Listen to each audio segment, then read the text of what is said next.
You might think the biggest barrier to settling on Mars is the deadly cosmic radiation or the complete lack of oxygen. But the most ruthless obstacle is not in aerospace engineering or biomedicine. It is right there on the balance sheet. Right now, sending 1 kilogram of cargo to orbit and onto the Martian surface burns through more cash than casting that exact same weight in solid gold.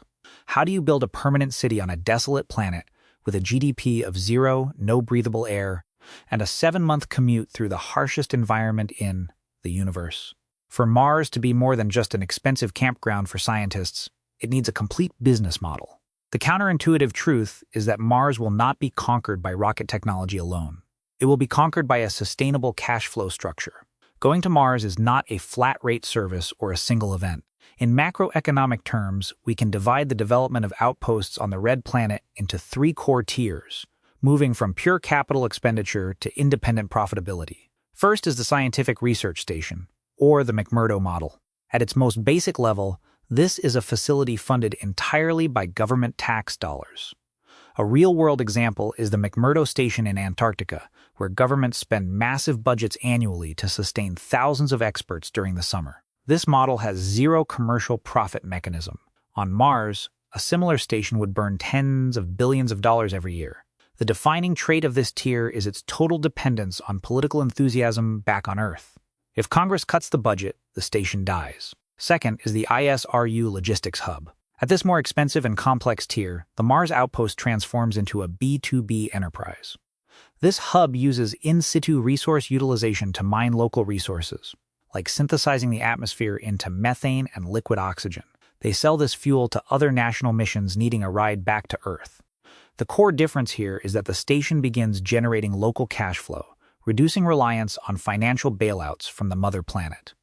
Third is the self-sustaining city, or the colony model. This is the ultimate vision, similar to the tech billionaire plan of putting 1 million people on Mars.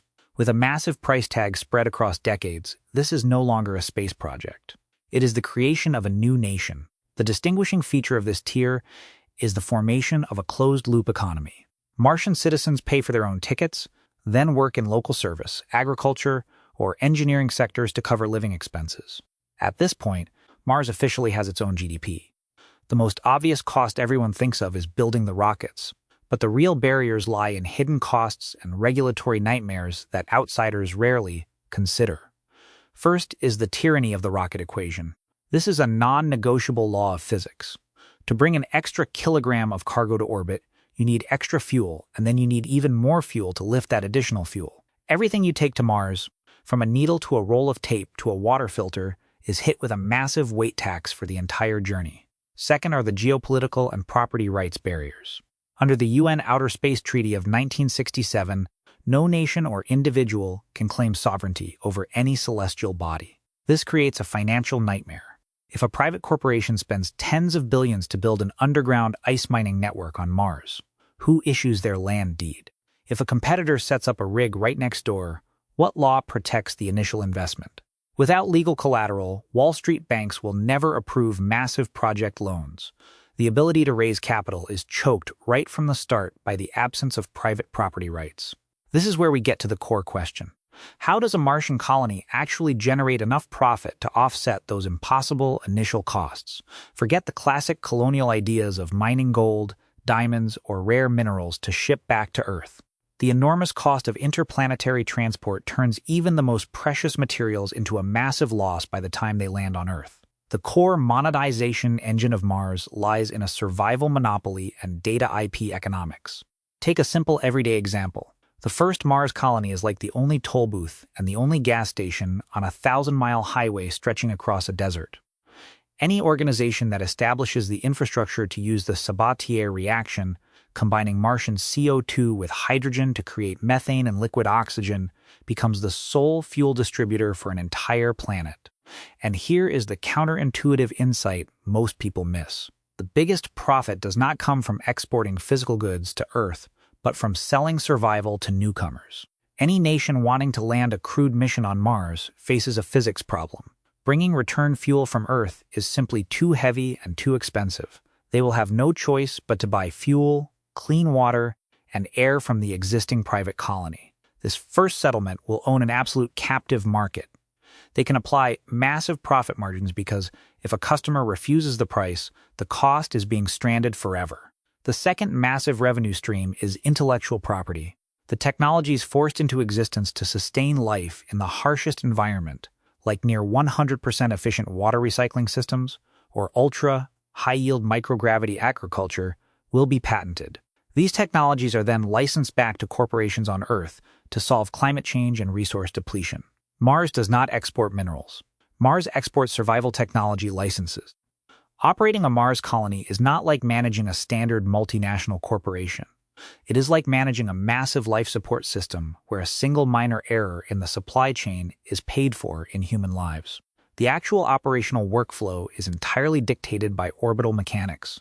Roughly every 26 months, Earth and Mars align perfectly for spacecraft to make the trip with optimal fuel efficiency. This creates a locked-in accounting and resupply cycle lasting over 2 years. Inventory management must be flawlessly precise. You cannot use overnight shipping if a water purifier suddenly blows a core component. Inside space finance, there is a specific term that dominates the entire cost structure.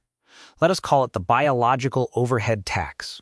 Unlike running an automated robot assembly line, every single hour a human worker spends working, sleeping, or just breathing on Mars consumes actual resources. The true cost of a labor hour is not measured in dollars deposited to a bank account. It is measured in the kilowatt hours of electricity required to run the electrolysis system for oxygen, the CO2 scrubbers for their breath, and the wastewater treatment for that specific person. Because this biological tax is so absurdly expensive, the personnel structure on Mars will be the exact opposite of human settlement history on Earth. You will not see Martian residents in spacesuits swinging pickaxes at rocks. Over 95% of the construction, solar panel assembly, and resource extraction will be handled by autonomous robot swarms. The early settlers are not manual laborers. They are elite system administrators, paid high salaries solely to monitor AI and repair intricate computer boards that mechanical robots cannot yet handle themselves. To clearly see the line between life and death in space economics, we need to look at 2 classic case studies, one brutal reality and one foundational success in the making. First, the failed case study of Mars One and its cash flow illusion. In 2012, the startup Mars One shocked the world by claiming it would establish a permanent human settlement on Mars via one-way trips in the 2020s. The project officially filed for bankruptcy in 2019, leaving behind massive controversy. The root cause was a dangerously naive capital structure. Mars One tried to fund the development of rockets and habitats, which requires tens of billions of dollars in capital expenditure, using a B2C revenue model. Specifically, they hoped to sell the broadcasting rights to a reality TV show about the astronaut's journey. The brutal economic lesson here is crystal clear. You cannot pay off a massive aerospace R&D bill using ad revenue from consumer brands. The project collapsed because of the total disconnect between the gigantic scale of costs and a tiny, unstable B2C revenue stream. Second, the foundational success of SpaceX and reusability. While humans have not officially set foot on Mars, SpaceX is slowly proving the only economic formula that can make it happen: reusability to break the cost structure. Contrast this with traditional space programs like NASA's Artemis. According to audit reports, NASA is expected to spend around $93 billion by 2025, with the manufacturing cost for each rocket and Orion system launch reaching $4.1 billion. The main reason for this high price is that most of the system is thrown away after a single use.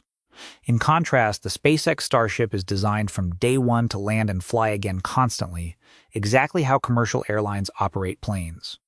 This core shift promises to crush the cost of transporting cargo to low Earth orbit down to around $100 to $200 per kilogram. The survival lesson is this: for a Mars colony to have a financial chance of existing, the entire space transport industry must abandon the disposable supercar model and shift to a high-frequency commercial airline model. Finally, let us put the numbers on the table to compare the 2 most common development scenarios for the Red Planet. Scenario 1 is the dependent science outpost, or government budget model. Initial investment is around $100 billion. Revenue is $0. All operations on the station serve purely geological and biological research, creating no commercial products. Operating costs range from $5 to $10 billion annually. This massive sum is mostly used to launch ultra-expensive rockets for resupplying food, spare parts, and crew rotation. Net profit is infinitely negative. Time to break even is never. Financially speaking, this is a sunk cost heavily dependent on the patience and budgets of politicians on Earth. Scenario 2 is the Monopoly Logistics Hub, or ISRU enterprise model. Initial investment ranges from $15 to $30 billion, covering mostly high-risk R&D for fully reusable rockets and automated construction robots. Revenue brings in abundant cash flow from two main sources. First is selling methane and oxygen to other national exploration missions at premium prices. Second is collecting licensing fees for breakthrough survival technology patents back on Earth. Operating costs are compressed to the absolute minimum, dropping to around $1 to $2 billion annually. This is achieved by drastically cutting the biological overhead tax and using 95% machine and automated labor. For net profit, after passing the cash burn phase and reaching the break-even point from the first 10 to 15 major customer missions, the station begins enjoying massive profit margins thanks to its absolute monopoly position on the planet.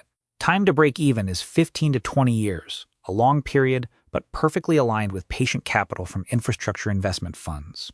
On Mars, an oxygen system can keep a heart beating, but only a positive cash flow can truly keep an entire colony alive.